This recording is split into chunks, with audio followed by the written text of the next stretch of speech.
So everybody had a good week? Yeah? Good weekend? So far, so good. So how many of you, and you don't have to answer, this is just for you to think about it. Do you find it easier to give or to receive? Just think about it. Give? Easier to give? Yeah, I agree. I think oftentimes people are better givers than they are receivers. Because giving, it's easier. It's within our control. We get to decide to who, when, where, what, to what organization we're going to be, how we're going to give, how much we're going to give. And it doesn't really matter what you give. It could be your time. It could be a gift. It could be a talent. It could be love. It could be a skill. It could be money. There's so many different things that you can give. But I find it easier that giving is easier. Because let's face it, giving feels good. It's so gratifying, right? It's so gratifying. And it feels so good that oftentimes we become compulsive givers. I know I did. And so Google says, if you Google the definition, that to give is to freely transfer something or the possession of something to someone, to hand over to. To freely transfer the possession of something to someone. And I don't know if you caught that, but it says freely, right? Freely. And I want to spend a little bit of time talking to you guys about the nature of giving. There's so many people that are either overgiving, they're undergiving, or they're just not giving the right thing.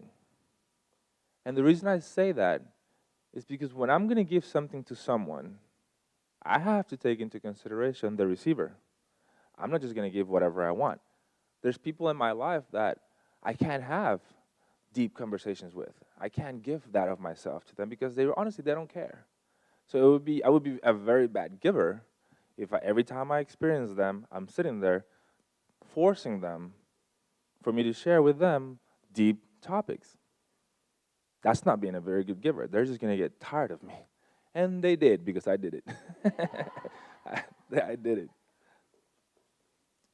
So you have to know how to give. And the main thing about it is, every time I talk a little bit about being intentional about your day, being intentional about your life.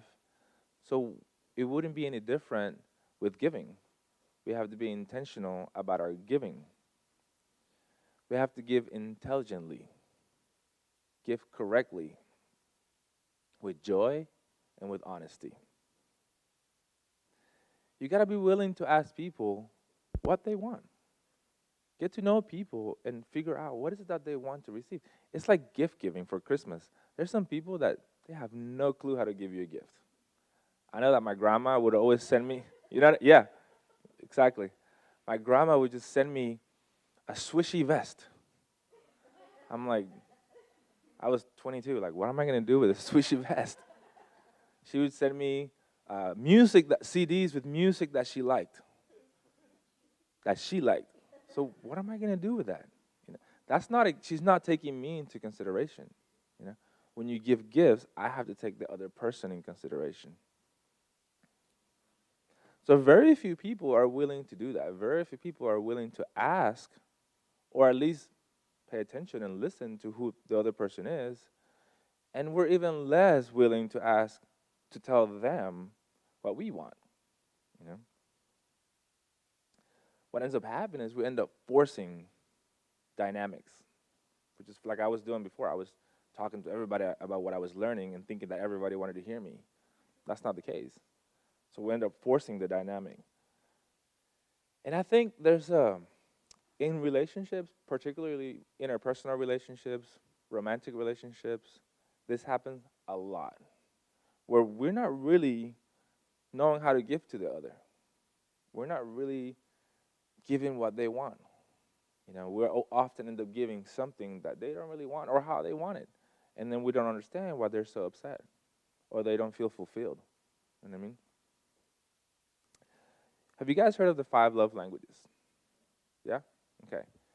In there, they talk about the 5 love languages, and that the way you love and the way you want to receive love may not be the way that your partner wants to receive love, or it may not be the way that your partner gives love. But we assume that the way I give love is how he or she wants to receive it.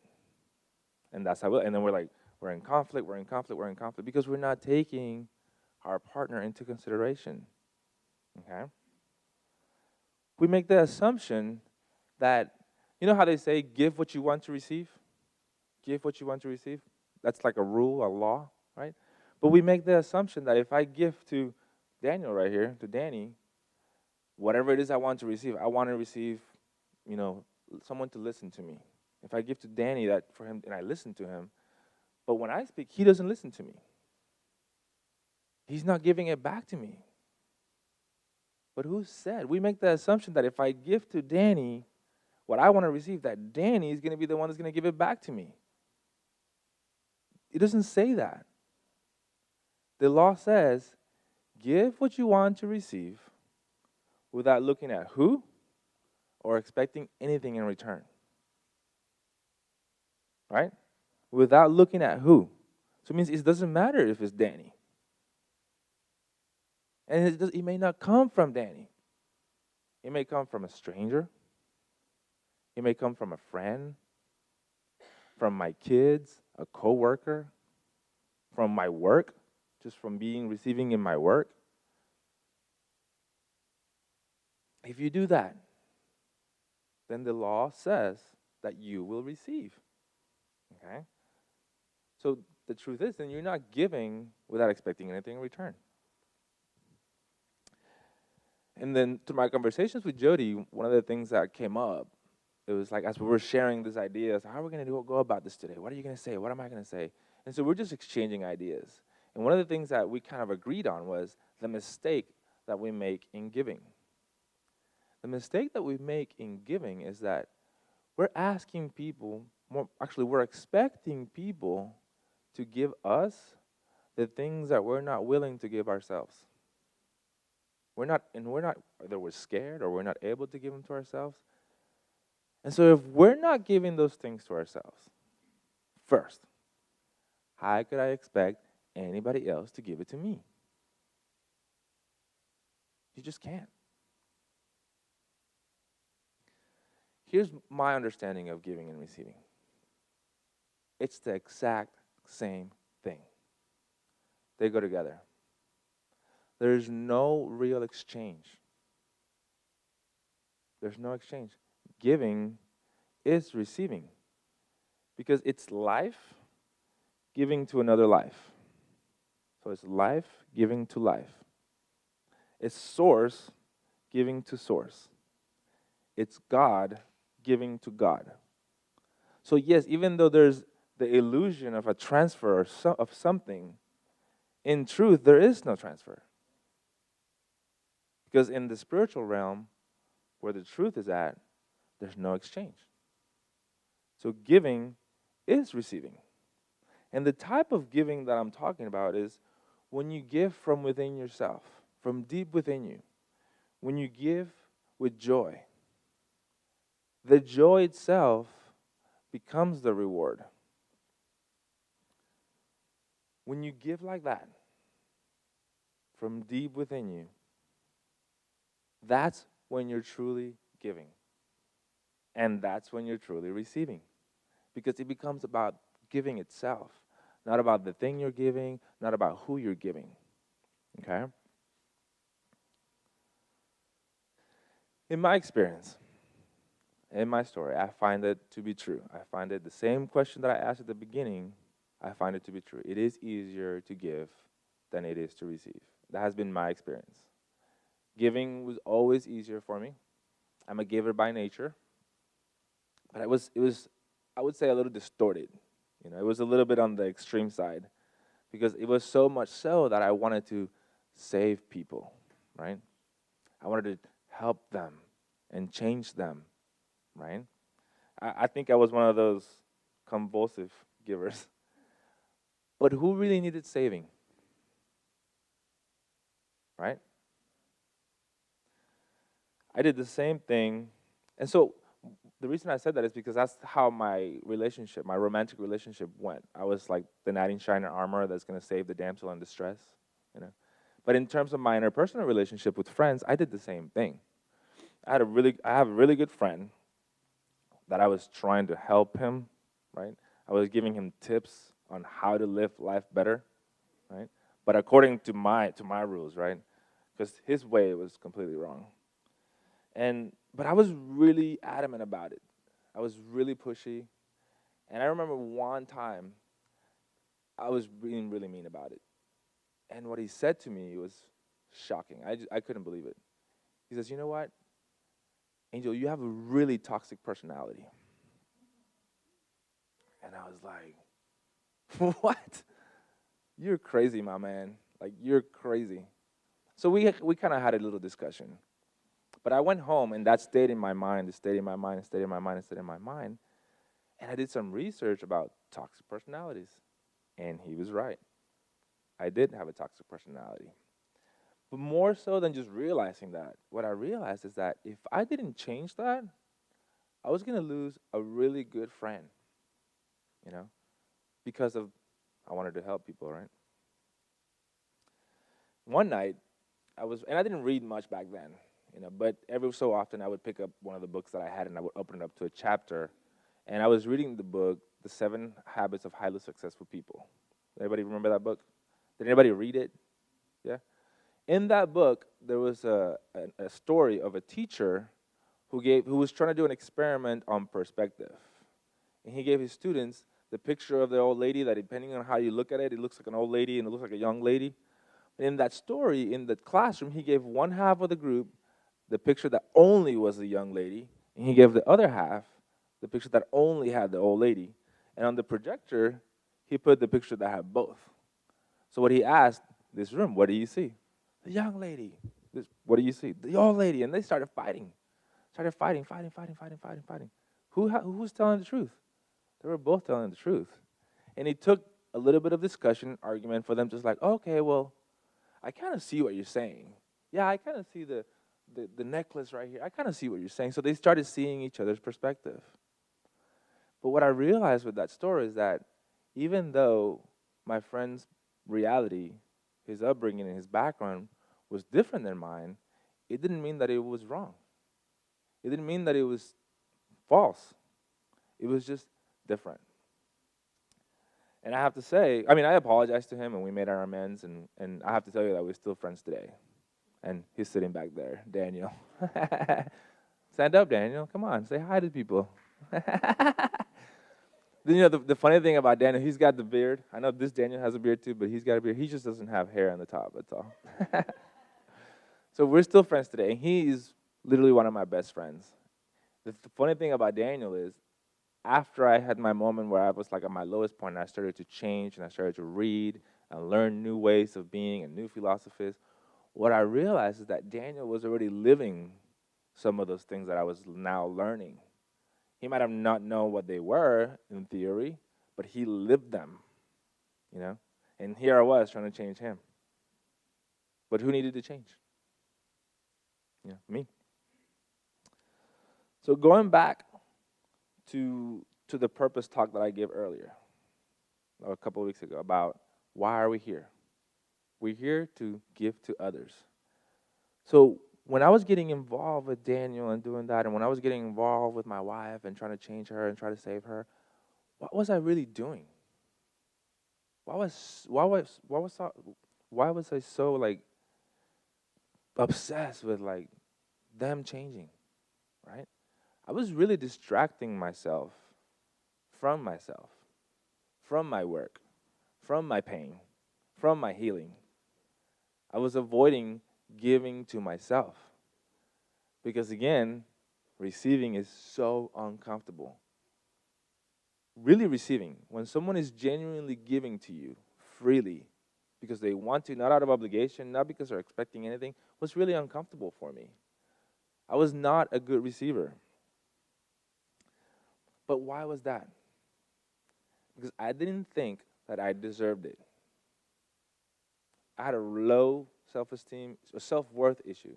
I didn't have a self-esteem issue. I was way confident, believe me. But that's what I was doing. I was masking my self-worth with overconfidence, with trying to help and save other people. Because if I did that, then that means I was doing something good. And that meant that I was good, that there was nothing wrong with me. So the self-worth issue. Again, I was masking everything with confidence. I thought that if I helped others that I was doing something good. And there's nothing wrong with helping others. We all do it now. But it's got to come from a healthy, genuine, authentic place. Okay, a place that where you're really, it's about the act itself. It's nothing to do with you. But again, more importantly, I wasn't giving to myself. I wasn't loving myself. I wasn't being kind to myself. Everything that I was trying to get them to do, I needed to do myself. I always tell people, whenever you're trying to change someone, the one that needs to change is you. Trust me. It's true. So I'm going to share one more story with you. When my wife and I separated, at the very beginning, our daughter was 2. And she, of course, 2 years old. How do you deal with that? You don't know how to express your emotions. You don't know how to express your frustration. You may be angry. You may be confused. You're seeing mommy over here. You're seeing papi over here. They're not together. What's going on? And at the time, we had every 2 days, because she was still kind of little. So every 2 days, we would kind of switch off. And this particular morning, my daughter came home and a tantrum. I mean, the worst I've ever seen to this day at 2 years old. She was kicking. She was screaming, like hoarse screaming. She says, I brought her in. I don't want to be here. She was telling me, I don't love you. I don't want you. I don't need anything from you. Leave me alone. That hurts to hear. And the reason I'm telling you that is because this was a pivotal moment in my life. Not only just for my relationship with my daughter, but it really showed my understanding of why we're here, my understanding of giving. Sure, I could have taken that personal. I could have, gotten angry, getting upset, try to fight fire with fire, but I didn't. I was surprised by what I told her. I told her, it's okay, baby. You don't need to do any of those things for me. I'm here to love you. I'm here to give to you. And I will always do that for you. And I held her, and I rubbed her head, and I kissed her on the cheek, and she just fell asleep. Giving is tied to our purpose. It's because that's what we're here to do. We're here to give to others. We're here to serve others. We're here to help other people be better and grow. When I'm walking down the street and I go to a store and I open the door, whether it's for a man or for a woman, it doesn't matter. I open the door and I let them in. It's not because I'm doing it for the thank you. I'm doing it because that's who I am. That's why I was created. That's why I was here, to give. Okay? And so receiving is the same thing as giving. And for that, I'm going to give this mic to Jody. I really appreciate that. And yes, Angel's right. I was totally surprised this week whenever we were texting back and forth. And I was really just trying to be encouraging, like, hey, this has been coming up. I'm so excited to hear you share on Sunday. It's cool how you line up and get in sync with what the universe is doing. And he's like, let's do it together. And I'm like, dang it. No, that's not what I was going for. Anyway, I appreciate that so much. And I want to tell you guys a little bit, from me, it's like, I think you all would agree, and he asked you this initially, is like, do you think you're better at giving or do you think you're better at receiving? And, our initial response is I'm better at giving. And I would have to say, and whether you think you're a good giver or not is not really what I'm trying to bring you to. The point is that I grew up in a situation coming from a real fundamental background, church-based. It was taught to be a servant. You were taught that. It was noble. And it was Christ-like to give. And so we were taught to give to this really extreme level. I heard comments and things said sometimes that were like, if you've got something bad going on in your life, find someone else. There's other people that have something going on in their life that's worse than what you're going through. Go help someone else. And so we were really taught to give to the point that there was nothing left, honestly. And it was the thing that you did to prove your faithfulness, to be in good standing with God. This giving mentality, and giving is such a good thing. And I started really thinking about this. Of course, having conversation brings all kinds of things up, but I was wondering if you guys with me, just right now where you are, if you could kind of adjust yourself in your seat just a little bit and kind of sit up a little bit. And I want to ask you to do something for me. Now, the cool thing is you've been doing this all along without even thinking about it, but this time I'm going to bring your attention to it. So I want you to take just a really deep breath in. Really quickly, just take a nice long breath in, and then I want you to just let it all out. And I want you to do it one more time. Take a deep breath in, and then just let it out. Now, isn't it cool that you've been sitting here this entire time, and you've been doing that over and over and over again? What I loved about just that very simple thing is that giving and receiving is essential to our life. It is part of who we are. What you just did is something you do every day over and over and over again. You give, and then you receive. You do it in your physical body over and over again. But what I started to realize about that one simple thing was we've had it backwards so long, because we've taught, and the way I was raised, maybe you were too, and maybe this is totally something you can't relate to. I don't know, but I'm going to share this with you. We were taught about sowing and reaping. Anybody ever heard about sowing and reaping? Okay, so the whole thing about sowing and reaping is based on whatever I put out, that's what's going to come back to me. But it's all predicated on my initial action, right? It is all predicated on giving out first, then I receive. But think about how you live in your body. Now, if I asked you guys to just blow air out right now, you could do it, but could you do it over and over again? Just blow air out of your body. You can't do it. It's impossible. And really, the only way you can actually exhale is you have to do what first?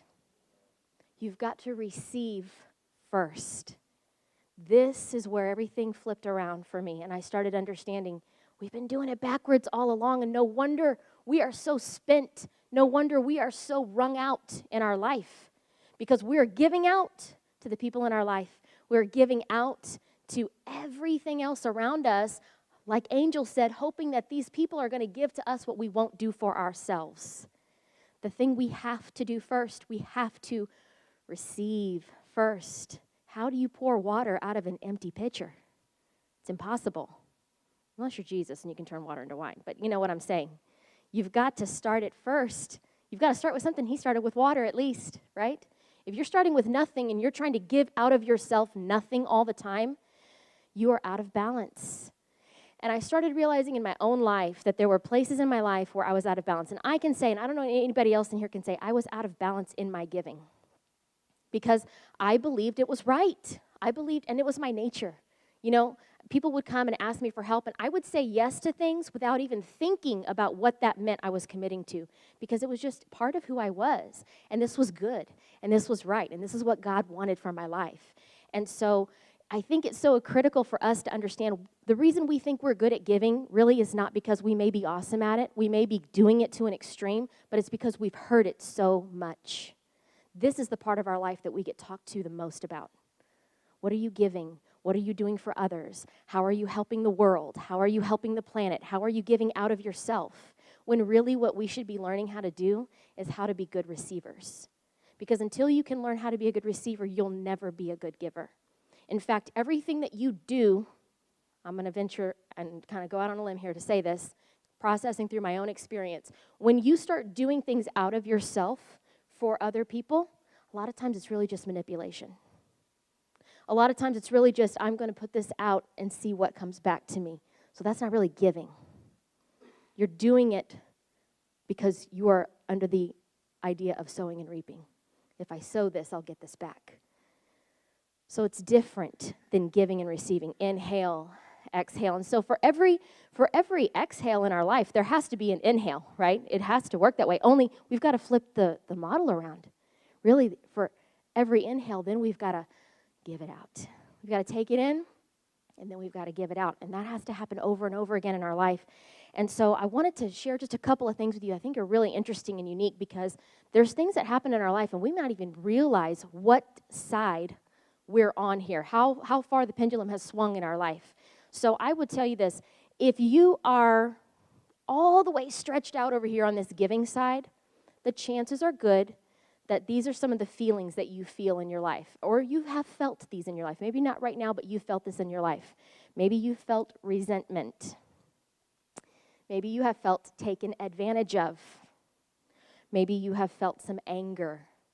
When those feelings come up in you, that is a signal to you that you are swung out way, way over on the other end. You're in the giving part of your life, and there's no receiving. There's no inhale going on in your life, okay? But if you're on the inhale side, and here's the thing, how many of you would say that there have been times in your life where you've experienced, at some point in your life, you're just in a mode where you can give, and you can pour out, and you feel good, and you're doing, and you're going, and you're giving of yourself in every way, and then something happens. You get sick. Your finances drop off significantly. What do you think that's about? I'm going to say probably you've been exercising this extreme in your life. And I'm not going to tell you that every day of your life is going to be perfectly balanced.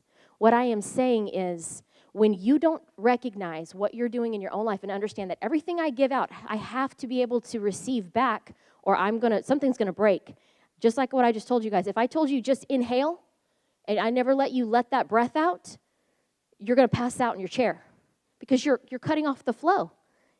You're cutting off the oxygen to your brain, which keeps you thinking and living, okay? So it's extreme. This extreme way of living will cause things in your life to break down until they don't function anymore. So if you're experiencing some things in your life like that right now, the chances are really good you've been out of balance in one of these ways.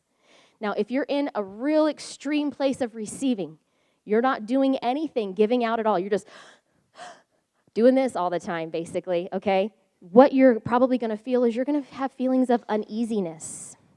Maybe you have feelings of depression. Maybe you have feelings of guilt. That's the extreme side of this giving and receiving coin, okay? So I wanted to share just a personal story with you about something that I had to learn, because giving has always been the thing I've been taught to do. I have never had anyone talk to me about, Jody, you need to be a good receiver. And I don't know about y'all. Maybe somebody sat with you and told you about this. But if not, then maybe I can share something good with you today. So, I started having babies really young. I was a young mom. And my husband and I, when the kids were probably anywhere from ages 3 up to 8, we've got 4 kids.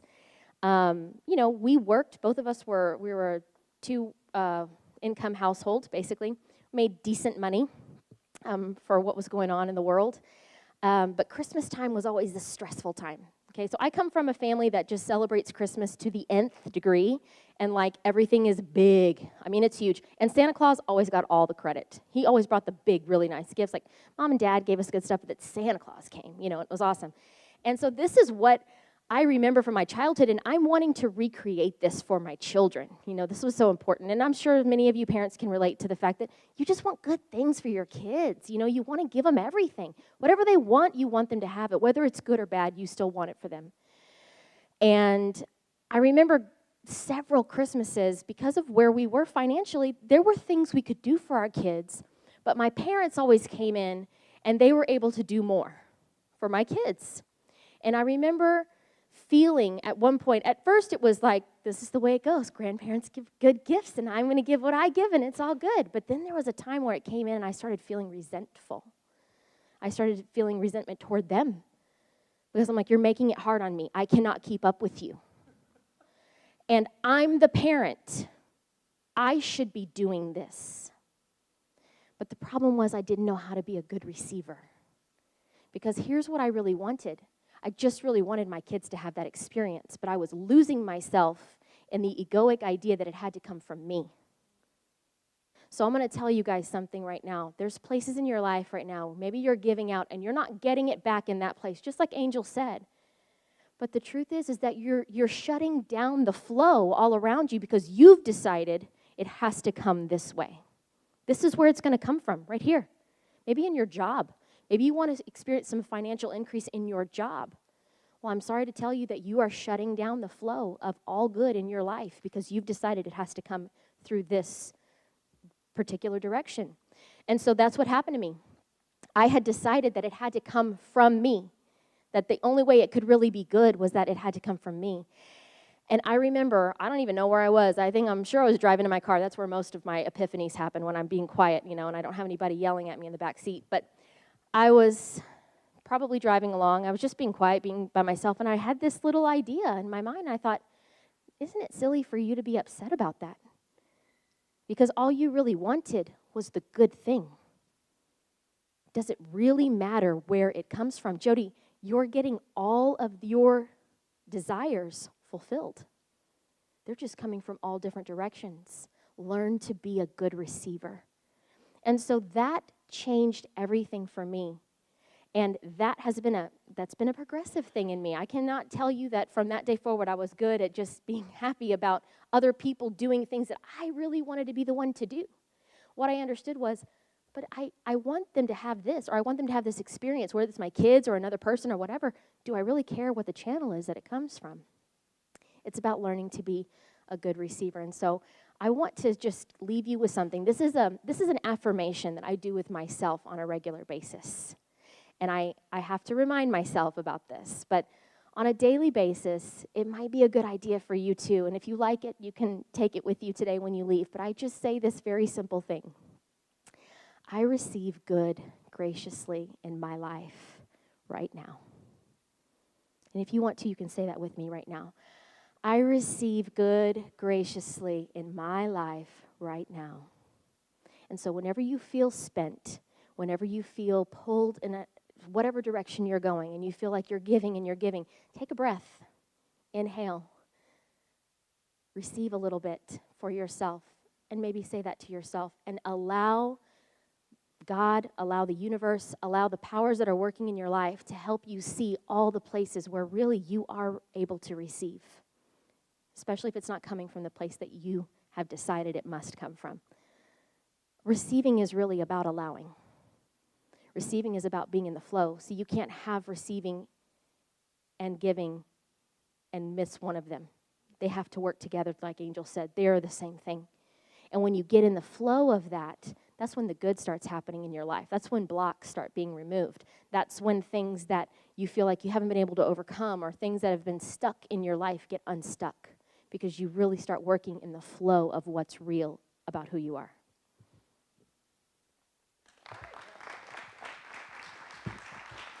So we're going to redesign the giving experience a little bit, okay? But it's going to start by you gaining empathy for your partner. So let's choose who's going to be the receiver. So choose who's going to be the receiver. Okay. Once you know who the receiver is, we're good to go. Give to me. Okay.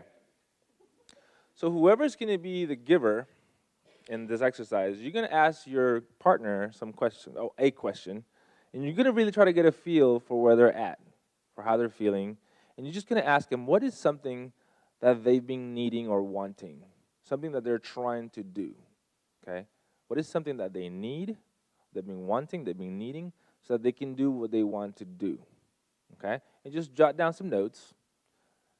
Create a little summary, like just write it in your own words. What are you hearing from them? What are you feeling from them? Get a good insight on where they're at. Go. And as you're wrapping it up, just kind of give me a thumbs up if you're done, so I can kind of get an idea where everybody's at. Okay. Is that good? Everybody get an idea of the notes? Yes? A little more time, maybe? Yeah, good. Okay. All right. So those of you that were taking notes, the next thing you're going to do now with the notes that you took is you're going to create a problem statement. I'll give you an example. You're going to write down your partner name, and you're going to say, needs a way to, whatever their needs or wants are, and the reason why. So for example, if Jody was my partner, I would say, Jody needs a way to feel listened to, because when she doesn't, she feels little. She feels small. Okay, just an example. This is not true, by the way. But Just an example. So with your partner's information, write down a problem statement. Her name or his name needs to find a way to whatever the situation or the needs of the ones are and the reason why. It could also be a but.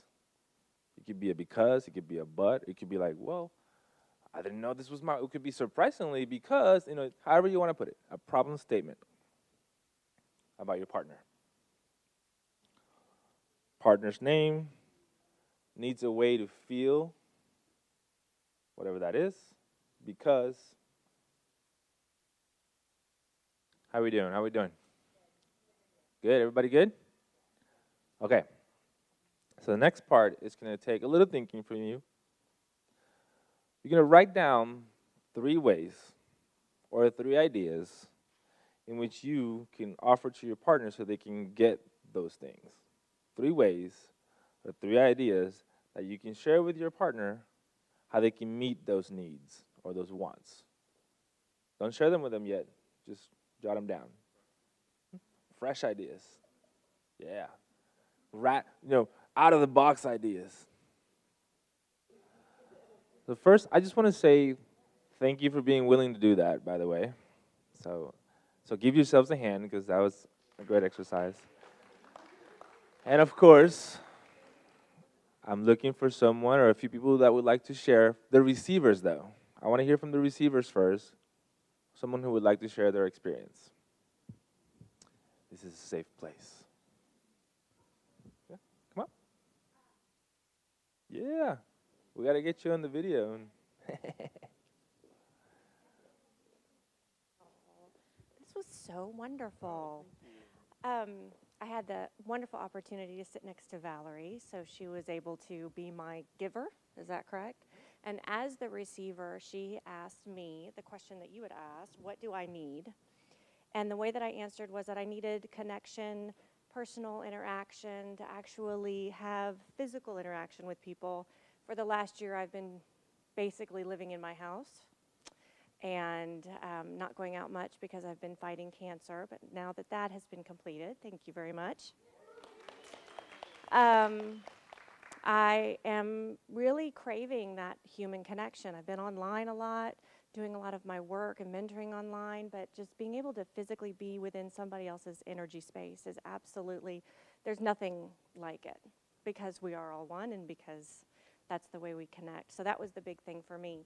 And then Valerie, who's so awesome, came up with these amazing ideas. She said she was going to invite me to a girls' lunch, that she was going to introduce me to some of her friends, which is great since I'm kind of new in San Antonio, and to take a walk with me so that we could talk together and get to know each other more. So that was really, really beneficial. Being able to receive that was actually the biggest lesson that I got from having cancer was that I needed to learn how to receive. And during that time while I was going through that, I didn't have opportunity to give. All I could do was receive. And I really sucked at it for a really long time and had been giving and giving and giving for so long and not feeling the other end of it. So this was a great exercise and a wonderful talk, and I really got a lot out of it. Thank you very much. Thank you very much.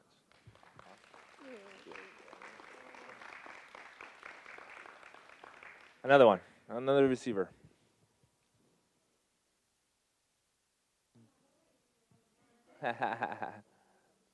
Don't be shy. Yeah, come up, sir.